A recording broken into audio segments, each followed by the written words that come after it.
Listen to this. We've got former and current Milwaukee Bucks players reacting to comments made by Bobby Portis on Bonna Stewart's podcast, where he claimed Giannis was always showing up late. Hold up, they were saying there was basically no real culture inside the team, and that Doc Rivers was letting just about anything slide. Now look, in today's NBA, especially with how superstars are paid, coaches do have power, but not the kind of control people think in certain situations. Not nearly as much as some coaches wish they had. Look at Coach Spoelstra with Pat Riley backing him. But we've also seen situations where players and coaches clash and the coach ends up being the odd one out. And we've also seen this year how Giannis approached the season. It always felt like he was half in, half out, eyeing other teams, wanting to be a Knick, wanting Miami or somewhere else with more help. You won't believe it. That's just the energy he's been carrying the whole time. He's been dropping comments in the media all season, basically saying he's not even sure he wants to stay there and all of that. And honestly, it's just been a straight-up mess in Milwaukee. Now listen, this is exactly what Myles Turner said that lit the internet completely on fire. We get fined for all types of stuff now. You guys get fined a lot? It depends on the coach. So Doc Rivers, he didn't find anybody. Guys were late all the time. Guys were, showing up to film whenever they wanted to show up. Guys were missing meetings. It was one of the craziest things I personally ever experienced. We literally, if the plane took off at 2 o'clock, we weren't leaving until 4:30. I'm being so serious, bro. It was crazy, dog. Guys were an hour late to the plane. It got to the point where I knew not to show up until like an hour after they said the plane was taking off. It was crazy. So who's the teammate that's most likely to be late? Well, all of yours, obviously, because nobody gets fined. Giannis is going to show up whenever he wants, really, I think that that's kind of just came with the territory at that. And once I kind of saw what was going down, I was like, hey, man, more power to you. They ain't going to find you. Do what you do. Right. Can I be frank or no? Yeah, absolutely. We want you to be frank. A damn snitch.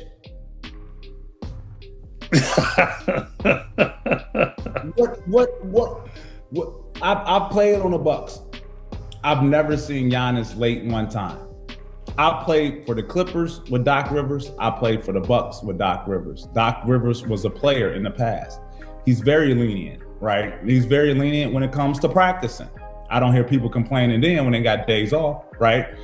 So to get on a platform and you discuss your head coach and you discuss your main player, and mind you, you're coming from a team where people really expected a lot more from Myles Turner. If I'm being honest, people expected a lot more from what he provided with the Bucks. So for him to go on a platform and kind of discuss personal things with a team and kind of not really look at self. What could I have done to be better? How many more shots I could have blocked? What was my 3-point percentages? How did I go from it being in the Eastern Conference to beating this team to playing with Giannis and we're not even making the playoffs?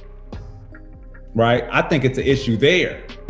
When that time comes and we all in the locker room again, whatever it is, it shouldn't be no bad blood, whatever it is. I'm here to fight. I'm here to win. I'm here to do my job. You got to have a conversation. You got to have a conversation, BP. You got to say, hey, bro, look, I understand. We get carried away. We get carried. I get it, cuz. We get carried away, cuz. But you put everybody in a bad spot.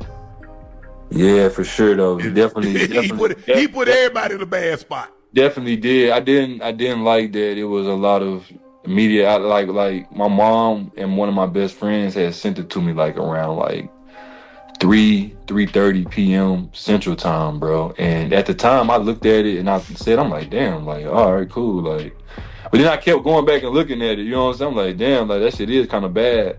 But I ain't think that shit was gonna blow up like it blew up. Boy, he said Giannis was coming an hour, 2 hours late. What you mean, BP? But I ain't think it was gonna go you know what I'm saying? I'm like, God damn, all these that's Giannis. All that crazy, that shit went crazy, bro. Yeah. And then it kind of put everybody into perspective, we ain't being leaders, we ain't doing all this extra shit, but it ain't even like that for real. It just got kind of took out of context. You can ask, bro, literally we have the same 7 people at our airport that want us to sign things. Literally, we have the same 7 people. Some teams might have 30 people or 40 people, but you know what I'm saying? We got these same dedicated 7 people that come want us to sign something every time we take off. Oh yeah, it's gonna be somebody need to call one of them people right now and ask them who late. They gonna say nobody was late. Reaction to it. Well, I mean, the first reaction is think about it's so unfortunate that Doc Rivers didn't have control over his organization. But I thought that was a bigger indictment on Giannis, frankly. And look, Michael Jordan was terrifying. Kobe was obsessive. But you know what you never questioned with him? You never questioned what the standard was. You never questioned that. And as soon as fear enters leadership, then your culture dies. And it feels like, yeah, Doc Rivers in control. Why didn't Giannis try to control what he could control? That was a big takeaway for me. Now listen, Myles Turner says some things. He said more power to Giannis. They're not gonna find him and all that. But look, when you watch the way things were going with the Bucks and Giannis all year, it adds up. It just adds to that narrative that's been floating around all season that he was basically 1 foot out the door. And so now this turns into a whole situation. But you got players that are gonna be there next year, and if you're a part of that locker room, you probably don't wanna be leaking stuff like that. People have already voiced their displeasure with Doc Rivers before, but Myles Turner coming straight from the Pacers, listen, we remember Giannis running to the locker room to grab the game ball, them signing James Johnson one day after that, and the back and forth between Tyrese Halliburton's dad, Giannis, and that whole pre-existing Indiana beef with the Milwaukee Bucks. Although you can't really call it a full rivalry because the Bucks weren't even in the Eastern Conference Finals at that point or anything like that.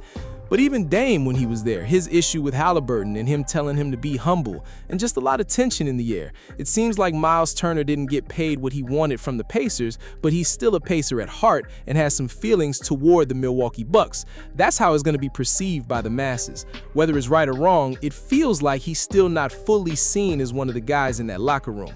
It was a money play, obviously, and you do make that move in your profession to maximize earnings, but it's going to be looked at like a message receiver type situation and ordeal. And Myles, he's going to have to be more aware.